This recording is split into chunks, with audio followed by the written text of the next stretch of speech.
Nderuar drejtoresh e qerdheve Rrezja dhe Valbona 2001, zonja Sabrie Saiti. I nderuar kryetari i komunës së Likovës, zotri Erkan Arifi. I nderuar kryesuesi i Këshillit Komunal, doktor Zekeria Shahini. I nderuar deputet i zonës ton, profesor i nderuar Sadullah Duraku, i nderuar dhe deputet i zonës ton, zotri Elmi Azili.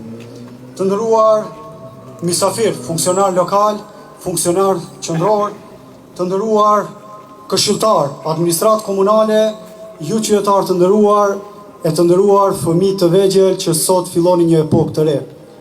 Jemi të nderuar dhe ndjehemi krenar që sot këtu me ne kemi si gjithherë në shtëpinë e tij të ditë kryetarin ton, kryetarin e Bashkimit Demokratik për Integrim, zotri Ali Ahmeti. Mirë se ke ardhur. Një nderim në formën e lavdis i shkon familjes Zymeri, e cila gjatë vitit 2001 është masakruar dhe ka pas humbje të jetëve. Mirë se keni ardhur e nderuara familje Zymberi në këtë ceremoni të hapjes së qerdhës tonë. Më lejoni që para jush të paraqes një histori të shkurtër sa i përket fëmijës 7 vjeçar Valbona Zymberi. Valbona u lind në fshatin Slupçan më datën 26 qershor të vitit 1994 nga prindërit Fekret Zymberi dhe Qefajete Zymberi. Në moshën 7 vjeçare, ajo ishte një nxënëse e cila ishte pjesë e qerdhës dhe në atë kohë qerdhja para se të bëhej 2 maj të shpallej zona e lirë ishte mbyllur. Valbona ishte strehuar bashkë me një pjesë të familjes të shtëpia e zotrisë Skendelit.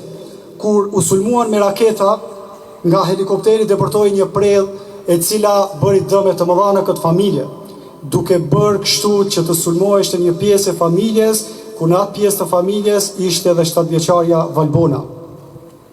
Pas një ore më vonë, arriti dhe komandant Abedini me shok i cili tërhoqi 30 trupa nga ajo shtëpi, duke i dërguar në spitalin ushtarak në Likovë, ku disa prej tyre u liruan e disa prej tyre vazhduan të shërohen në atë spital, ndërsa Valbona u dërgua për në Shkup, me qenë se gjendja e saj shëndetësore ishte e rënduar.